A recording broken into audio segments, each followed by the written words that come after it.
Part 1. Course information. First, you have some time to look at questions 1 to 5.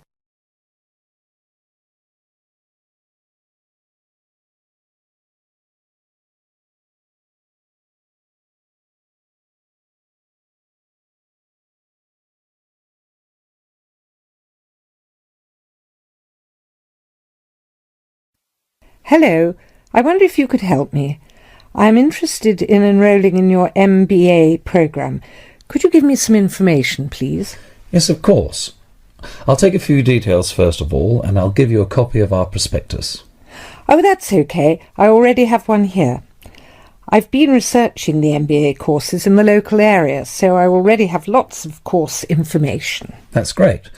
OK, so first of all, can you tell me your name, please? Yes, of course. It's Anne Horbury. Horbury, is that Hawberry? Yes, that's right. OK, and what's your date of birth, Miss Horbury? The 22nd of May, 1981. That's great. And you were born in the UK? Yes, I was. All right, can you give me some contact details, please? Sure. My address is 26 Simon Place in Brighton, and my telephone number is 01903 714 721. Sorry, can you tell me your contact number once again? Yes, it's 01903 714 721. OK, great. And do you have a mobile phone number? No, I don't. Is it important? No, that's OK. I'll just write it on your form, no mobile phone. Now, just a few additional questions. Before you hear the rest of the conversation, you have some time to look at questions 6 to 10.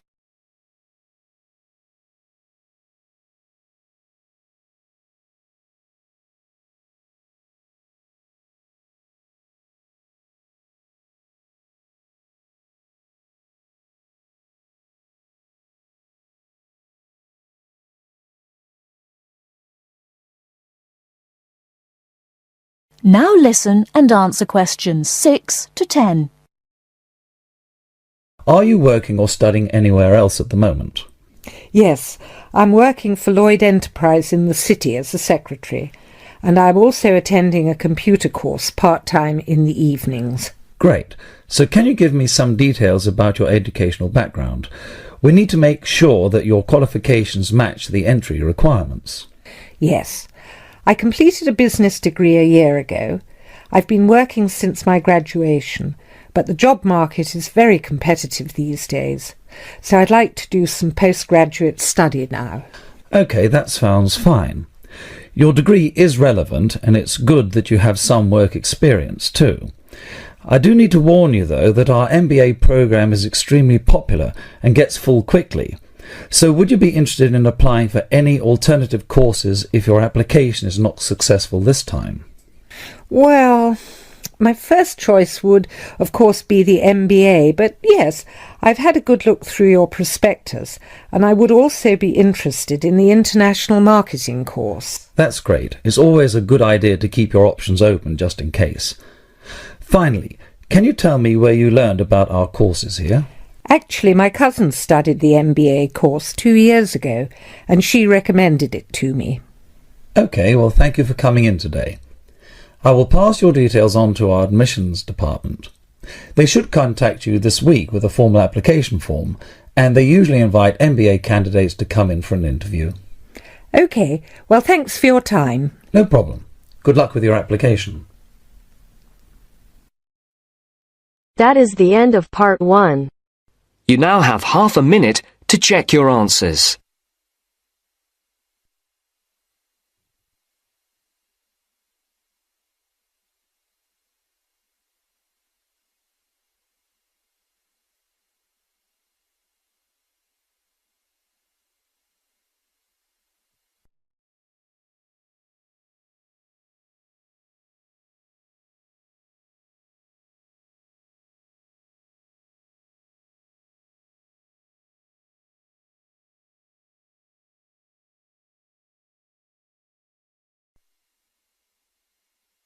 Now turns to part 2. Part 2. You will hear a talk about young people living on their own. Listen carefully and answer questions 11 to 12.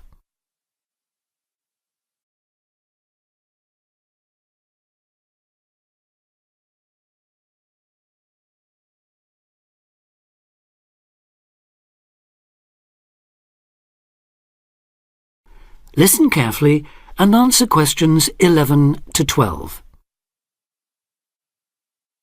Loneliness is something we all suffer from in varying degrees, but young people living on their own can be particularly vulnerable. Many who leave the family home find they are less confident and have more difficulty in finding their feet than they expected. Often, going to work or study in another town or city will be the first time they have lived away from home. Although this may sound like an adventure for those dying to get away from the glare of the parental eye, for others it is a daunting prospect which generates apprehension, uncertainty and even fear. In fact, in a recent survey of over 1,600 people who had recently left home, 32% said that understanding and coping with loneliness was a crucial issue for them and made them feel highly stressed and distracted. An annual report by researchers last year recorded a noticeable increase in the number of individuals with homesickness, transition and isolation issues. Acknowledging that feelings of loneliness and isolation could impede progress at work or study, they examined the number of people using the welfare and health services. They found that young people in particular were prone to difficulties. Last year, 61% of all people using counselling services were aged under 30, and of this group, 57% were men.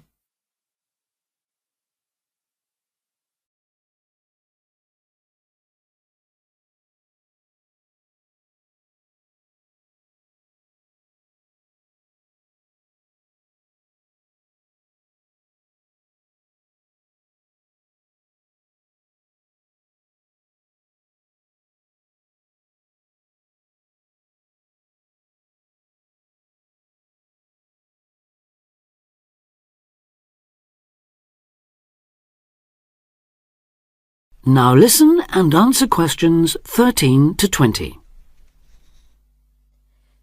Leaving home involves a major change in lifestyle, work patterns and degree of independence.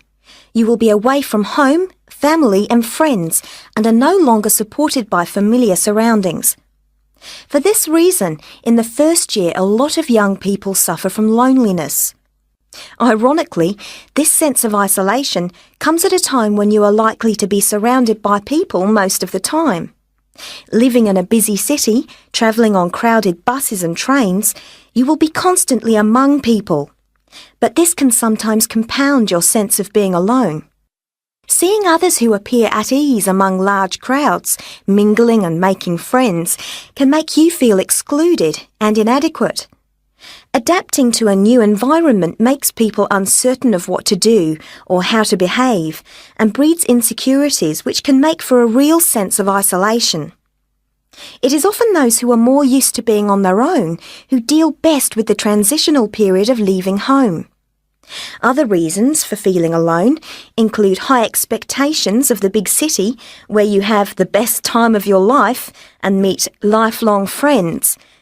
It may be the first time you have had to make new friends since you started primary school, and perhaps you are reluctant or finding it hard to replace old friends whom you miss. There are also pressures to juggle work and socialising, which may leave you feeling left out. Or it could be that you have a long-distance relationship and feel torn between your new lifestyle and that special person who lives so far away. Because loneliness can leave you with a sense of low self-esteem, where you become self-conscious and feel you have been rejected, it is very difficult to overcome. You may be reluctant to even try and make new friends or take part in social activities, and will also find it difficult to say no to things, leaving you feeling exploited and weak. One of the ways of combating loneliness is to remember that it's not your fault, and that it's something everyone has to deal with, despite appearances.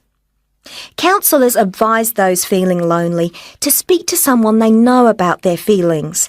They also ask them to consider joining groups and societies and to get involved in activities which interest them as a way of meeting more people. Of course, overdoing it and jamming your schedule with too many things just to avoid being alone will not work. But meeting others with common interests may be a step forward. If you still feel like you need someone to talk to, you could try group counselling, where you will be able to talk to and receive support from a small number of people with the same difficulties as you. For more information or to be put in touch with an individual counsellor, contact the local town hall support services. That is the end of part 2. You now have half a minute to check your answers. Now turns to part 3. Part 3. You will hear two students, Jenna and Marco, discussing a business studies project they have to do. You now have 15 seconds to read questions 21 to 24.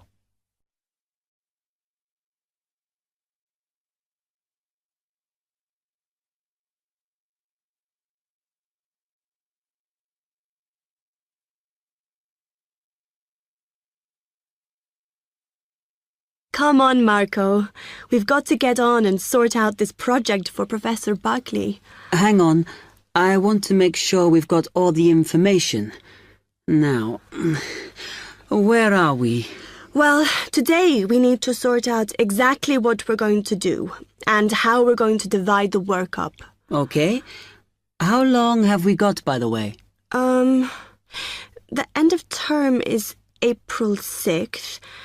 And he said to hand it in on week 8, so that's March 25th at the latest, because the beginning of that week is the 21st, so not long. Right. Have you got the notes there? Yes. He wants us to do a fairly small-scale study, like the last one, on whether or not businesses were offering more benefits to staff. And we've now got to look at the rise in older workers. It should be fairly straightforward. Yeah, as long as we keep it small. Who's marking it?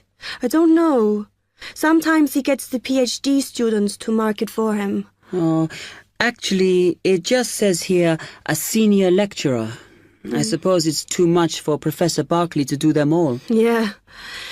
Anyway, how are we going to go about this? Well, we have to decide how big we want it to be and who... Yeah, but I think we must sort out a timetable for the project.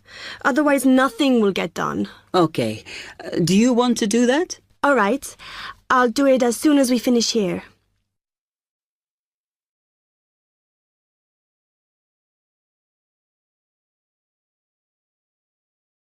Now listen and answer questions 25 to 30. Okay, what do we have to do now for the project? What's the best way to go about it? Well, Professor Carter suggested we set up a focus group to get some in-depth interviews, but I think that'll take a lot of time. Yeah, I agree. If we did a focus group, we'd have to spend time deciding who to include in it, and it's not necessary to do one anyway. Oh, fine. And if you agree, I think we should get in touch with the businesses on the list Professor Carter gave us and ask them if they're prepared to participate. Sounds good. Then we can go there, give them questionnaires and collect them later. Exactly. Okay. Then do we need to book one of those study rooms in the library so we can work together to input the data? Perhaps not, as I guess just one of us could just sort it out actually. Yes, that would be easier. A lot of what we're doing is qualitative, so it'll be writing up rather than statistics. No software for that, I'm afraid. And I think it would look better if we had actual shots of some of the staff, because we're citing appearance as a factor in employability, aren't we? Yeah, okay. I'll factor that all in when I sort everything out tonight. I'm glad we decided to work together. I think it's going to work out well. Yes, well, given that we had to work in pairs on this project, I think we were right to choose each other. We complement each other academically, as we're each good at what the other isn't. In fact, we should have tried working together before. Yes. Now, how shall we split the work? I'll do the analysis, shall I? Oh, okay. It's just that it might be faster, because I'm used to doing it. Although your English is better than mine. I need more practice at reading, really. Okay, I'll do the presentation then, if that's okay with you. Yeah, sure. I don't mind speaking in public, but I hate preparing all the notes for them. The thing is, the tutor said one person should do the whole presentation, and he said he expects me to do it because I haven't done one yet. No, that's fine. Now, let's see.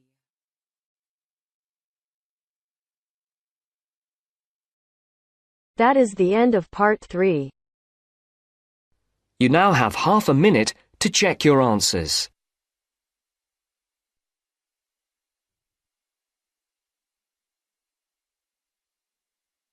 Now turns to part 4. Part 4. You will hear a talk from a series of lectures on the survival of our planet. Professor Samson talks about endangered species of flora and fauna. First, you'll have half a minute to look at questions 31 to 40.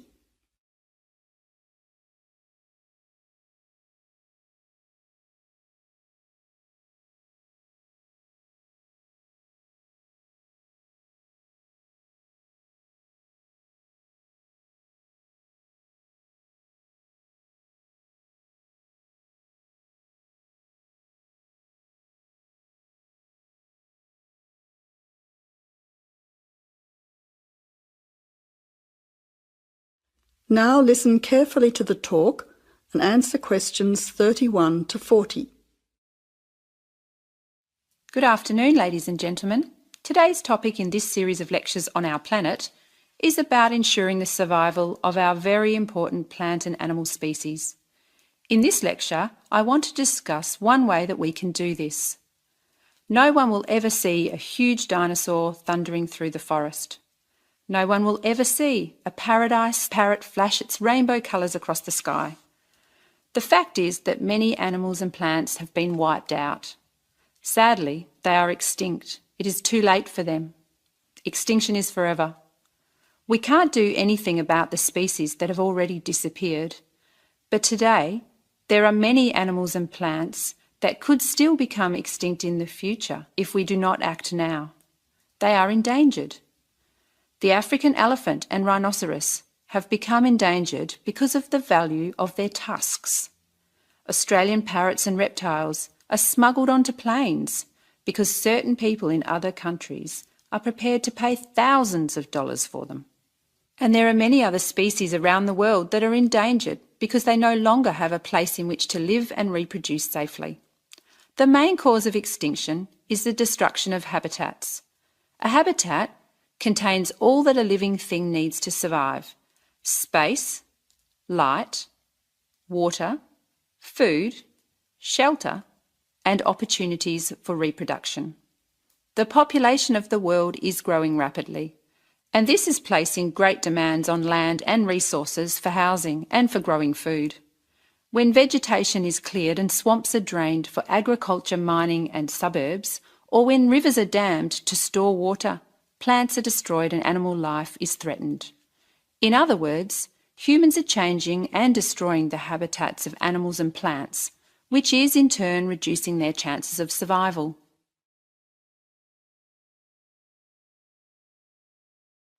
So how can we conserve habitats and help save endangered species? Well, one way is to protect their habitats permanently in national parks or nature reserves. National parks have been created in many countries. They encourage people to enjoy the beauty and diversity of the animals and plants that live there without harming them. By supporting and visiting these parks, people can become more aware of the species that live there and how the parks work to protect them. It is very important that, when visiting a national park, we keep them safe for future generations of plants and animals by obeying a few rules. Firstly, follow the fire regulations. Don't throw cigarettes or build fires, except at certain times of the year in especially allocated areas and facilities. Secondly, remember to leave pets at home. Pets, such as cats or dogs, can hunt birds or other small animals. Some pets might even escape and become a serious threat. Thirdly, place all rubbish in a bin or take it home. Plastic bags or leftover food are dangerous to the animals and harm the environment. Don't pick the flowers or damage the plants. Flowers create the next generation of the plant. Also, for the same reason, birds' eggs must be left in their nests. The loss of species in the past is sad. However, there is hope for the future. Despite the demands of our increasing population, we can work to protect the plant and animal species we still have. So I would like to conclude by saying that I believe that, with strong public awareness and support of these national parks and reserves, the future of endangered species can be ensured.